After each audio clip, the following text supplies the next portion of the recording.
अस्सलाम वालेकुम। M for your family में खुश आमदीद। एक इंसिडेंट से कहानी शुरू करते हैं आज की।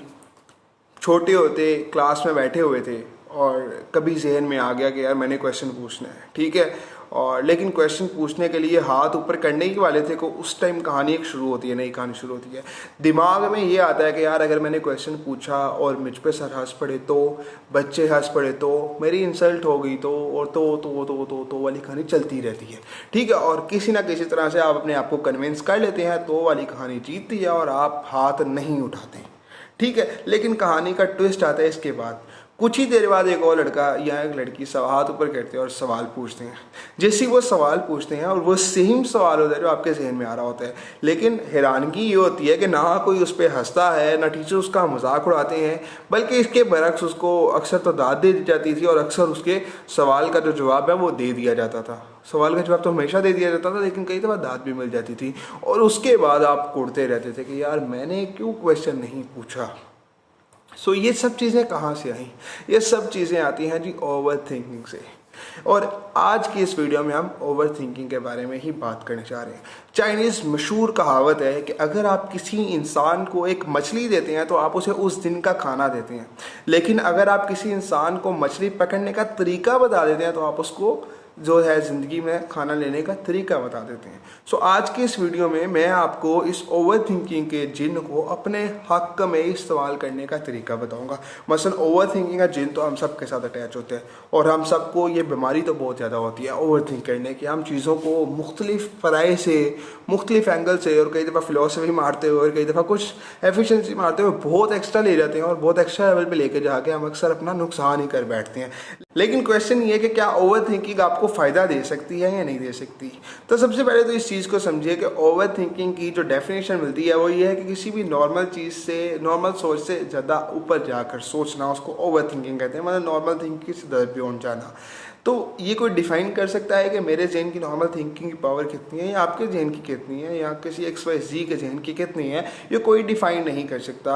और अगर आपको रेट रेट से बाहर निकलना पड़ता है, अगर आपको इस दुनिया में थोड़ा मुख्तलिफ होना है, अगर आपको इस दुनिया से थोड़ा सा हट के अपने आप को मनवाना है, तो आपको इस रेस से बाहर निकलने के लिए ओवर थिंक करना पड़ेगा।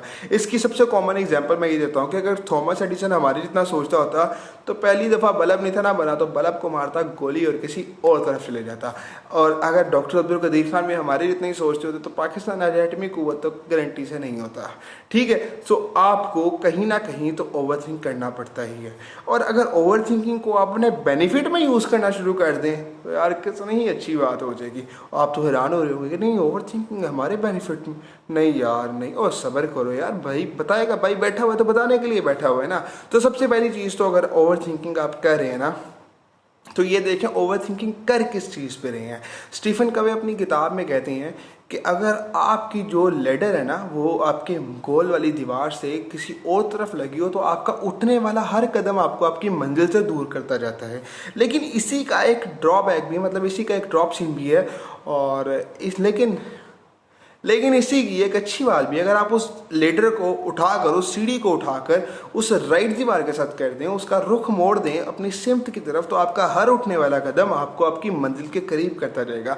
इसी तरह ओवर थिंकिंग तो आप कर रहे हैं, लेकिन ओवर थिंकिंग की डायरेक्शन अगर चेंज कर दी जाए तो आपका जो है वो मकसद जो है बआसानी अचीव हो सकता है। इसकी डायरेक्शन चेंज कैसे करेंगे, अभी आपके जहन में ये क्वेश्चन आ रहा होगा। तो इसका बेसिक सा आंसर ये है भाई कि अगर आपकी ज़िंदगी में कोई प्रॉब्लम आ गई है, फॉर एग्जाम्पल आपको पैसे कमाने हैं और आपको पैसों की ज़रूरत है, तो आप ये मत सोचें कि मुझे पैसों की ज़रूरत है, कैसे आएगा, मुझे बहुत ज़रूरत है, सब ज़रूरत है। ये सोचने के बजाय आप उसका रुख इस तरफ मोड़ दें कि मैं पैसों के कौन कौन से तरीके देख सकता हूँ। फॉर एग्जाम्पल आप ये सोचें कि मैं स्किल कौन सी ले सकता हूँ जिसकी वजह से मुझे पैसा मिल सकता है, मैं किस जगह पे इन्वेस्टमेंट कर सकता हूँ जिसकी वजह से मुझे पैसे मिल सकते हैं, मैं किस तरह से उसको अरेंज कर सकता हूँ। There will be 100 of ways जो आपको मिल जाएंगी। और ये आपको सोल्यूशन कौन देगा? आपका ब्रेन। बस आपको प्रॉब्लम से निकल के उसके सोल्यूशन की तरफ जाना है। और जैसे ही सीढ़ी आपकी प्रॉब्लम वाली दीवार से निकल कर आपकी सोल्यूशन वाली दीवार की तरफ लगी तो आपका उठने वाला हर कदम आपको आपकी मंजिल के करीब करता जाएगा। So this was the first step. Second चीज़ जो आपको करनी है आपको कोई भी चीज़ सोचने से पहले जिस पे आप ओवर थिंक कर रहे हैं उसको सबसे पहले तो ऑब्जर्व करें कि आप किन किन चीज़ों पे ओवर थिंक करते हैं। आज अपनी डायरी लीजिए और उसको लिख लीजिए, उसको किसी सफ़े पे लिख लें और ऑब्जर्व करें कि किन किन चीज़ों पे आप ओवर थिंक कर रहे हैं। और जब उन चीज़ों को आप लिख लीजिएगा ना, फिर ये सोचिएगा कि ये चीज़ें कितनी ही मैटर कर रही हैं मेरे लिए, उनको प्रायोरिटी वाइज लिखते जाइए। जो चीज़ बहुत ज़्यादा मैटर कर रही है उसको 1 नंबर पर रख ले, जो उससे फिर कम उसको 2, उस पर 3, 4, 5, 6। तो जो आखिरी है ना 4, 5, 6 वाली ना, उनको तो काट दीजिए, ठीक है। अब आए थे पहली दूसरी पे। पहली दूसरी पे भी आपने ये मैटर करना है कि ये इसकी आने वाले दिनों में कितनी वैल्यू है, आने वाले दिनों में कितनी वैल्यू है। मतलब 1 महीने बाद, 2 महीने बाद, 3 महीने बाद, 4 महीने बाद, 5 महीने बाद, 6 महीने बाद ये चीज़ कितना वैल्यू देगी मुझे। अगर तो ये मेरे लिए इतना ही मैटर कर रही है जितना आज कर रही है 5 महीने बाद भी, तो उस पर तो दबा के सोचिए और सोचें कि इसको किस तरह से हल किया जा सकता है, किस तरह से अचीव किया जा सकता है। लेकिन फिर यहीं पर वही क्वेश्चन आया था कि कहीं उसकी मुश्किल की तरफ ना जा रही होगा, आसानी की तरफ जाइएगा, उसको स्प्लिट करनिएगा और उसको आसानी से अचीव कर लीजिएगा। So these are the 2 steps. अगर आप ये 2 स्टेप्स फॉलो कर लें तो आप जो है अपनी जो है ओवर थिंकिंग को अपने हक में यूज़ कर सकते हैं।